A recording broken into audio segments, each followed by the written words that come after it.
दोस्तों, Vikram study classes में आप सभी का स्वागत है। आज हम पढ़ने वाले हैं जो मनुष्य के शरीर में विभिन्न प्रकार के रोग हो जाते हैं, उनसे हमारे शरीर का कौन सा अंग प्रभावित होता है। आप देखेंगे कि प्रीवियस ईयर में जितने भी एग्जाम हुए हैं, डेफिनेटली इस टॉपिक से बहुत ही क्वेश्चन पूछे गए हैं। इस तरह से यह टॉपिक हमारे लिए बेहद ही इम्पॉर्टेंट हो जाता है। आप यदि ये वीडियो शुरू से लेकर लास्ट तक देख लेते हैं तो यहाँ से जितने भी क्वेश्चन आपके एग्जाम में पूछे जाएंगे उन्हें आप डेफिनेटली ईजिली तरीके से कर पाएंगे। तो चलिए स्टार्ट करते हैं। सबसे पहले है निमोनिया। निमोनिया, ट्यूबरकुलोसिस या इसी को शॉर्ट फॉर्म में बोला जाता है टीबी या क्षय रोग भी इसी को कहा जाता है।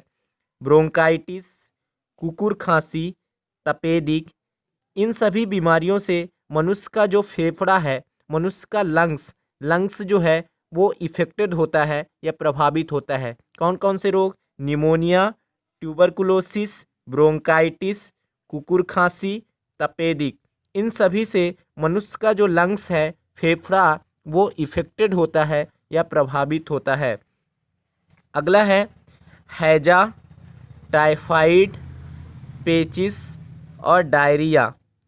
हैजा, टाइफाइड, पेचिस, डायरिया, इन सभी से मनुष्य का जो इंटेस्टाइन है, मनुष्य का जो आंत है, वो प्रभावित होता है। हैजा, टाइफाइड, पेचिस और डायरिया, इन सभी से मनुष्य का आंत प्रभावित होता है, मनुष्य का आंत इफेक्टेड होता है। अगला है पोलियो, रेबीज, मिर्गी और टिटनेस। पोलियो, रेबीज, मिर्गी या टिटनेस, इन सभी से जो मनुष्य का तंत्रिका तंत्र है उस पर प्रभाव पड़ता है या मनुष्य का तंत्रिका तंत्र प्रभावित होता है। अगला है स्कर्वी या पायरिया। स्कर्वी या पायरिया, इन सभी से मनुष्य का जो मसूड़ा है, मनुष्य का जो गम्स है, वो इफेक्टेड होता है, मनुष्य का मसूड़ा प्रभावित होता है। अगला है हेपेटाइटिस और पीलिया। हेपेटाइटिस, पीलिया, इन सभी से मनुष्य का जो यकृत है या उसी को लीवर कहा जाता है, मनुष्य का जो लीवर है या यकृत, वो उस पर प्रभाव पड़ता है या मनुष्य का यकृत या लीवर प्रभावित होता है हेपेटाइटिस और पीलिया रोग हो जाने से। अगला है मलेरिया और प्लग। मलेरिया, प्लग, ये रोग हो जाने से मनुष्य का जो लाल रक्त कणिकाएं होती हैं, मनुष्य की जो लाल रक्त कणिकाएं या उन्हीं को आरबीसी कहा जाता है, रेड ब्लड कार्पसेल्स, ये प्रभावित होता है। मनुष्य की लाल रक्त कणिकाएं प्रभावित होती है मलेरिया या प्लग के हो जाने से। अगला है मधुमेह। मधुमेह या इसी को इंसुलिन की कमी से मधुमेह रोग हो जाता है या इसी को डायबिटीज़ भी कहा जाता है। मधुमेह या डायबिटीज रोग हो जाने से मनुष्य का जो अग्नाशय है, पेनक्रियाज है, वो प्रभावित होता है, मनुष्य का पेनक्रियाज प्रभावित होता है। अगला है कालाजार। अगला है कालाजार। कालाजार के हो जाने से मनुष्य का जो अस्थि मज्जा है, इसी को बोन मैरो भी कहते हैं, मनुष्य का अस्थि मज्जा प्रभावित होता है कालाजार रोग हो जाने से। अगला है डिफ्थीरिया।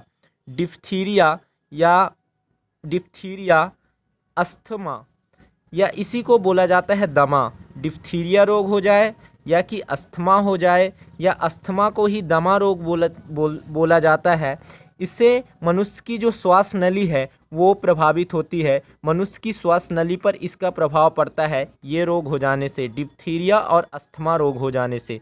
अगला है घेंघा रोग। घेंघा रोग या इसी को बोलते हैं ग्वाइटर रोग, ग्वाइटर बोला जाता है, ये आयोडीन की कमी से होता है। घेंघा या ग्वाइटर रोग हो जाने से मनुष्य की जो थायराइड ग्रंथि होती है, जो कि गले में पाई जाती है, थायराइड ग्रंथि प्रभावित होती है। अगला है ट्रेकोमा, ग्लूकोमा या मोतियाबिंद। ट्रेकोमा, ग्लूकोमा या मोतियाबिंद, इन सभी से मनुष्य का आँख प्रभावित होता है।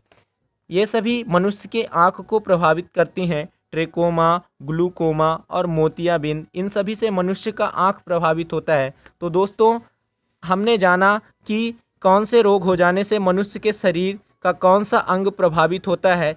यदि आप ये 2 से 3 बार रिवाइज करके इस वीडियो को चले जाते हैं तो एग्ज़ाम में यहाँ से जितने भी क्वेश्चन पूछेंगे जाएंगे उन्हें आप डेफिनेटली कर पाएंगे।